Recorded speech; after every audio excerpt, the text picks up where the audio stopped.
Hello नमस्कार साथियों, स्वागत है आप सभी का शालू आर्ट क्लास में। कैसे हैं आप सभी लोग? उम्मीद है सभी बढ़िया होंगे, मैं भी ठीक हूँ। चलिए, तो अगर आप लोग पहले तो मेरे चैनल पहली बार देख रहे हैं तो प्लीज़ अभी सब्सक्राइब कर लें, बेल आइकन ज़रूर दबाइएगा कला के बहुत ही इम्पोर्टेंट क्वेश्चन को मेरे साथ रिवाइज़ करने के लिए। चलिए, पहला प्रश्न है आज का, संथाल स्त्रियों को किस कलाकार ने प्रमुख रूप से चित्रित किया? तो यहाँ पर हमारा ऑप्शन नंबर ए सही हो जाएगा, नंदलाल बोस ने। अगला प्रश्न है, रविन्द्रनाथ टैगोर रचित गीतांजलि के लिए चित्रण कार्य किया था किसने? तो ऑप्शन नंबर ए सही हो जाएगा, नंदलाल बोस ने। अगला प्रश्न है, शिल्प कथा व रूपावली पुस्तकों के रचयिता का नाम है? तो ऑप्शन नंबर बी सही हो जाएगा, नंदलाल बोस। अगला प्रश्न है, भारतीय संविधान का मूल ग्रंथ किसने सृजित किया? तो यहाँ पे हमारा ऑप्शन नंबर डी सही हो जाएगा, नंदलाल बोस ने। अब असित कुमार हल्दर के बारे में पढ़ेंगे, जिनका जन्म 1890 और मृत्यु 1964 में हो गई थी। तो कला एवं शिल्प महाविद्यालय लखनऊ के पहले भारतीय प्रधानाचार्य थे कौन? Option number D, Asit Kumar Haldar. अब अगला प्रश्न है, असित कुमार हल्दर किस कला एवं शिल्प महाविद्यालय के प्रधानाचार्य थे? Option number D, Lucknow. अगला प्रश्न है, असित कुमार हल्दर किस आर्ट कॉलेज के प्रिंसिपल थे? ऑप्शन नंबर हमारा सी सही हो जाएगा, लखनऊ। अगला प्रश्न है, असित हल्दर जाने जाते हैं? ऑप्शन नंबर डी सही हो जाएगा, आधुनिक चित्रकार के रूप में। अगला प्रश्न है, निम्नलिखित समकालीन कलाकारों में से बंगाल शैली का प्रभाव किस पर सर्वाधिक है? तो ऑप्शन नंबर डी सही हो जाएगा, असित कुमार हल्दर। अगला प्रश्न है, हल्दर की मधुरता का महान स्मारक कौन सा चित्र है? तो ऑप्शन नंबर ए सही हो जाएगा, द फ्लेम ऑफ म्यूजिक। अगला प्रश्न है, अजंता गुफाओं की अनुकृतियाँ किसने तैयार की? तो ऑप्शन नंबर सी सही हो जाएगा, असित कुमार हल्दर ने। अगला प्रश्न है, किस चित्रकार ने बाघ, अजंता व जोगीमारा के भित्ति चित्रों की प्रतिलिपियां तैयार की? तो ऑप्शन नंबर ए सही हो जाएगा, असित कुमार हल्दर। अगला प्रश्न, अब हम पढ़ेंगे देवी प्रसाद राय चौधरी के बारे में, जिनका जन्म 1899 और मृत्यु 1915 ईस्वी में हो गई थी। अब अगला प्रश्न है, देवी प्रसाद राय चौधरी थे तो कौन थे? तो ऑप्शन नंबर सी सही हो जाएगा, मूर्तिकार व चित्रकार दोनों थे। अगला प्रश्न है, महान भारतीय मूर्तिकार देवी प्रसाद राय चौधरी की असाधारण मूर्ति का नाम है? तो यहाँ पे ऑप्शन नंबर ए सही हो जाएगा, श्रम की विजय। अगला प्रश्न है, देवी प्रसाद राय चौधरी कहाँ के प्रिंसिपल थे? तो यहाँ पे हमारा ऑप्शन नंबर बी सही हो जाएगा, मद्रास आर्ट स्कूल के। अगला प्रश्न है, देवी प्रसाद राय चौधरी ने कहाँ शिक्षण कार्य किया? तो ऑप्शन नंबर सी सही हो जाएगा, government college of art Madras में। अगला प्रश्न है, इनमें से मूर्तिकार कौन है? तो हमारा जो है ऑप्शन नंबर ए सही हो जाएगा, देवी प्रसाद राय चौधरी। अगला प्रश्न है, राष्ट्रीय आधुनिक कला दीर्घा में रखी लेबर एट वर्क मूर्ति किसने बनाई? तो ऑप्शन नंबर सी सही हो जाएगा, डीपी राय चौधरी या देवी प्रसाद राय चौधरी। अगला प्रश्न है, डीपी राय चौधरी की प्रसिद्ध कृति मूर्ति शिल्प श्रम की विजय किस स्थान में है? तो यहाँ पे हमारा जो है ऑप्शन नंबर सी सही हो जाएगा, राष्ट्रीय आधुनिक संग्रहालय नई दिल्ली। अगला प्रश्न है, ट्रम्प ऑफ लेबर मूर्ति किसने बनाई? ऑप्शन नंबर ए सही हो जाएगा, डीपी राय चौधरी। अब हम पढ़ेंगे क्षितेंद्रनाथ मजूमदार के बारे में, जिनका जन्म 1891 मृत्यु 1975 में हुई।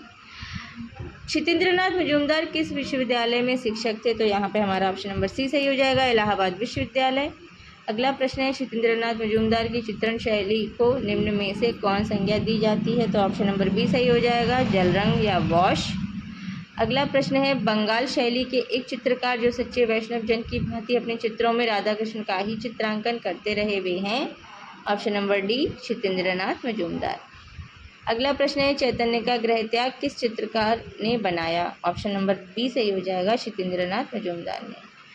अब अगला प्रश्न है, अब हम पढ़ेंगे विनोद बिहारी मुखर्जी के बारे में, जिनका जन्म 1904 मृत्यु 1980 में हुई। उस चित्रकार का नाम लिखिए जिसने अंधे होने के बावजूद भी अपना काम जारी रखा। ऑप्शन नंबर डी सही हो जाएगा, विनोद बिहारी मुखर्जी।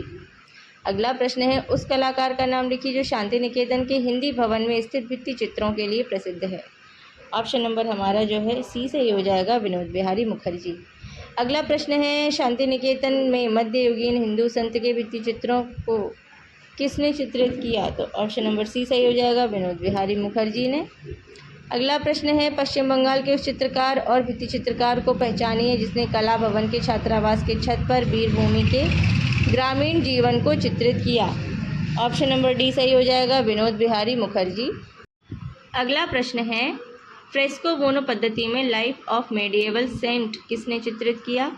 ऑप्शन नंबर हमारा बी सही हो जाएगा, विनोद बिहारी मुखर्जी ने। अब पढ़ेंगे रामकिंकर बैच के बारे में, जिनका जन्म 1906 और मृत्यु 1980 में हो गई थी। रामकिंकर बैच का जन्म हुआ था, तो यहाँ पे हमारा ऑप्शन नंबर डी सही हो जाएगा, बंगाल में। अगला प्रश्न है रामकिंकर बैच थे, तो यहाँ पे हमारा ऑप्शन नंबर डी सही हो जाएगा, मूर्तिकार। अगला प्रश्न है निम्नलिखित में से कौन एक मूर्तिकार हैं, तो ऑप्शन नंबर हमारा सी सही हो जाएगा, सॉरी यहाँ पे हमारा जो है बी सही हो जाएगा, रामकिंकर बैच एक मूर्तिकार हैं। अगला प्रश्न है वर्ष 1939 में निर्मित रामकिंकर की पहली अमूर्त मूर्ति का शीर्षक क्या था, तो ऑप्शन नंबर सी सही हो जाएगा, लैम्प स्टैंड। अगला प्रश्न है संताल परिवार नामक मूर्ति शिल्प किसके द्वारा बनाई गई, ऑप्शन नंबर डी सही हो जाएगा, रामकिंकर बैच के द्वारा। अगला प्रश्न है प्रसिद्ध मूर्ति संथाल परिवार के रचनाकार हैं, ऑप्शन नंबर सी सही हो जाएगा, रामकिंकर बैच। अगला प्रश्न है मुर्गी के साथ एक संथाल महिला किस कलाकार का चित्र है, ऑप्शन नंबर सी सही हो जाएगा, रामकिंकर बैच का। अगला प्रश्न है रामकिंकर का सबसे प्रसिद्ध कार्य कौन सा है, ऑप्शन नंबर सी सही हो जाएगा, संथाल परिवार। अगला प्रश्न है शांति निकेतन में किस विषय की पढ़ाई नहीं होती है, ऑप्शन नंबर सी सही हो जाएगा, व्यावसायिक कला की। चलिए अब हम पढ़ेंगे सोमनाथ होर के बारे में, जिनका जन्म 1921 और मृत्यु 2006 में हुई। सोमनाथ होर संबंधित थे, तो किससे संबंधित थे, ऑप्शन नंबर बी सही हो जाएगा, प्रिंट मेकिंग से। निम्नलिखित में से किसके द्वारा कांस्य मूर्तियां भी बनाई गई या निर्मित की गई, तो ऑप्शन नंबर हमारा डी सही हो जाएगा, सोमनाथ होर। चलिए अगला प्रश्न है अवनींद्रनाथ टैगोर का प्रमुख चित्रण कार्य किस तकनीक में हुआ, तो यहाँ पे हमारा ऑप्शन नंबर सी सही हो जाएगा, वॉश तकनीक। अगला प्रश्न है कलकत्ता आर्ट विद्यालय के प्राचार्य थे, तो ऑप्शन नंबर बी ए सही हो जाएगा, ई.वी. हेवेल। अगला प्रश्न है टैगोर का व्यक्ति चित्र कृति है, किसकी कृति है, option number C, Ramkinkar Baij की। अगला प्रश्न है प्रसिद्ध रचना वृक्ष प्रेमी या द ट्री लवर किसकी है, ऑप्शन नंबर सी सही हो जाएगा, विनोद बिहारी मुखर्जी की। अगला प्रश्न है जख्म नामक शीर्षक कृति का रचनाकार कौन है, ऑप्शन नंबर डी सही हो जाएगा, सोमनाथ होर। अगला प्रश्न है कौन वॉश चित्रकला शैली से संबंधित नहीं है, option number C, S G. Shrikhande. अगला प्रश्न है हरिपुरा कांग्रेस में बनाए गए चित्रों का माध्यम क्या था, ऑप्शन नंबर ए सही हो जाएगा, टेम्परा। अगला प्रश्न है औरंगजेब की वृद्धावस्था के चित्र सुरक्षित रखे गए हैं, ऑप्शन नंबर हमारा जो है ए सही हो जाएगा, राज्य पुस्तकालय रामपुर में। अब अगला प्रश्न है बंगाल स्कूल के चित्रकार का नाम बताइए, तो यहाँ पे हमारा ऑप्शन नंबर बी सही हो जाएगा, क्षितेंद्रनाथ मजूमदार। और आज का आखिरी प्रश्न भारतीय रिजर्व बैंक नई दिल्ली स्थित यक्ष यक्षिणी स्थापत्य किसके द्वारा निर्मित है, ऑप्शन नंबर डी सही हो जाएगा, रामकिंकर बैच के